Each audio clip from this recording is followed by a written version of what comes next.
708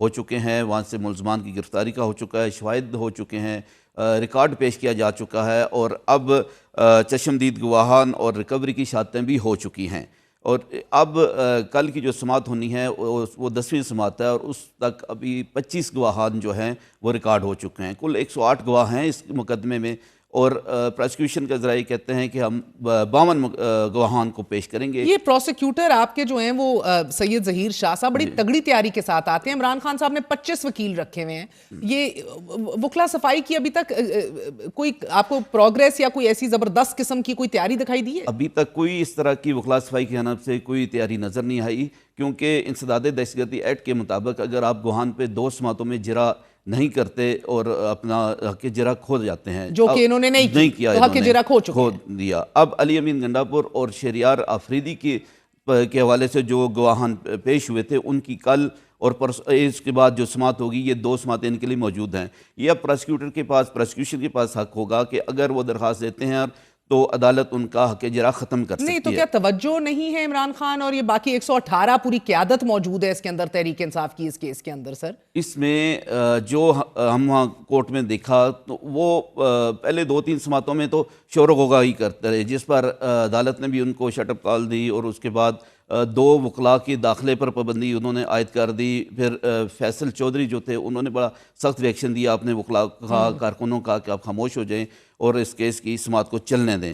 اور اس کے ساتھ ساتھ ان کی وکلا صفائی کی جانب سے کوئی ایسی چیز ابھی تک شہادت پیش نہیں کی گئی، کوئی گواہی پیش نہیں کی گئی، کوئی کسی قسم کے اعتراضات جو ایسے ویلڈ ہوں جو عدالت نے قبول کیے ہوں، اور عدالتی کسی بھی فیصلے خلاف اور ہائی کورٹ سے استغاثے رجوع کی بھی طرف نہیں سے کیا۔ کیا کیا تگڑا ایویڈنس ہینڈ ان کر دیا گیا؟ جی، جو پروسیکیوشن ٹیم ہے اس کی جانب سے ابھی جو 25 گواہ پیش کیے گئے ہیں اس میں ایک سٹار وٹنس ہے آپ نے کہا تھا، بالکل ہاں، کلیدی گواہ آپ نے کہا تھا کہ استغاثہ اینڈ میں کوئی پیش کرے گا، وہ لاسٹ میں آئے گا۔ سیاستدان ہے؟ نہیں، وہ عام شہری ہے کوئی جو جس کو ابھی کلیدی تک گواہ سامنے۔ کیوں کہہ رہے ہیں آپ اسے؟ وہ ایک خاص میٹنگ ہوئی تھی چکری انٹرچینج پہ، جس کا وہ گواہ ہوگا، یہ ہمارے ذرائع یہ کہتے ہیں جس کا وہ گواہ ہے، جو پروسیکیوشن بالکل آخر میں اس کو پیش کرے گی، اور یہی سارا کیس اس پہ چلے گا، کیونکہ آخری 2 جو چیزیں ہیں، ایک مجرمانہ سازش کی اور جی آئی ٹی کی رپورٹ جو ہے وہ اس میں اس کا کی گواہی بڑی اہمیت رکھے گی۔ اچھا بھٹی صاحب، ایک انٹرسٹنگ بات بتائیں، ابھی تک جی ایچ کیو کے اوپر حملے کے حوالے سے ملٹری کورٹس میں 4 اشخاص کا ٹرائل ہو چکا ہے، 2 کو بری سزا مل گئی تھی، 2 بری ہو گئے تھے اس حوالے سے، تو یہ 4 تو ہیں، تو ایک قسم کی بہت غیر سنجیدگی ہے جس سے آپ کو لگ رہا ہے یہ 118 جو قائدین ہیں، جو لیڈرز ہیں پی ٹی آئی کے، انکلوڈنگ عمران خان، جو اس کیس کو لے رہے ہیں؟ آپ یہ دیکھیں کہ اس کیس میں جب سماعت ہوتی ہے تو 117-18 جو تمام لیڈر، کارکن، سب کو قانونی حق ہے کہ ہر ملزم اپنے پیش، اور لازمی پیش ہونا ہوتا ہے، اس کی حاضری لگتی ہے، اگر وہ پیش نہ ہو تو اس کے وارنٹ جاری ہو جاتے ہیں۔ اس میں اکثر ہم نے دیکھا کہ کئی ویسے تو تحریک انصاف کے قائدین کہتے ہیں کہ ہماری ملاقات ہونی چاہیے، ہم خان صاحب سے ملنا چاہتے ہیں، ملنے نہیں دیا جاتا، اس میں آتے ہیں کچھ لوگ، کچھ بعض اوقات ہم نے یہ بھی دیکھا کہ جوڈیشل کمپلیکس میں انسداد دہشت گردی کی عدالت میں حاضری لگائی، وہاں سے اجازت لے لی، کچھ ٹرائل کے دوران ہی مڈ میں چلے جاتے ہیں، اور بعض تو دلچسپی نہیں ہے، دلچسپی نہیں لیتے اس میں۔ مگر ایک اور بات بتائیے گا، سپریم کورٹ میں بھی ملٹری کورٹس میں سیولینز کے ٹرائل کے حوالے سے تیزی سے کارروائی روز بروز آگے چل رہی ہے، مجھے بتائیے ادھر بھی آج وکیل نے کہا عمران خان کے انسداد دہشت گردی عدالت ہے نا، آپ ادھر کریں۔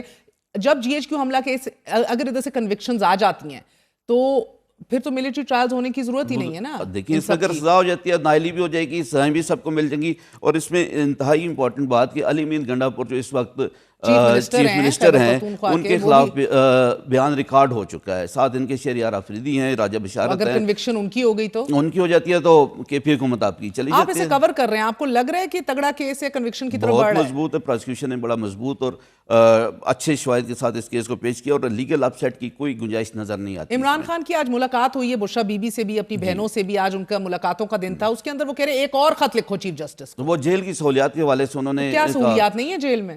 مزید جو ملاقاتیں، وہ کہتے ہیں کہ میری سیاسی لوگوں سے ملاقاتیں نہیں ہونے دیتی، لوگوں سے ملاقات نہیں ہوتی۔ پہلے تو بنیادی چیز ہے کہ عمران خان کیا سیاسی قیدی ہیں؟ یہ کہاں ڈکلیئر ہے؟ میں تو آپ سے پوچھوں نا، آپ نے سوال اٹھایا۔ ڈکلیئر ہے ہی نہیں ہے۔ اچھا، وہ تو ایک مجرم ہے، قیدی ہیں، ایک سزا بھگت رہے ہیں کیس میں، سیاسی قیدی تو کوئی بھی نہیں ہے اس وقت جیلوں میں۔ اچھا ٹھیک ہے، تو آپ کہہ رہے ہیں کہ یہ جو ایک اور خط لکھیں گے اس کا فائدہ کوئی نہیں ہے؟ اب یہ چیف جسٹس اس میں جو فیصلہ کرتے ہیں، اب خط کا جو مواد ہے وہ دیکھا جائے گا کہ کیا چیزیں یہ اپیل کر رہے ہیں. مگر سہولیات تمام ملی ہوئی ہیں, تمام سہولیات ملی ہوئی ہیں. صحت کے حوالے سے تو آج بہن نے اور سب نے کہا کہ سب نے صحیح ہے. کہہ دیا کہ نہیں ہے. کھانے پینے کے لیے ان کا اپنا کوک موجود ہے, تمام چیزیں یہ اپنے پیسوں سے خریدتے ہیں. ایک جیب کا طریقہ کار ہوتا ہے جس میں آپ پیمنٹ وہاں جمع کروا دیتے ہیں اور قیدی اپنی لسٹ دیتا ہے تو کام دے دیتے ہیں.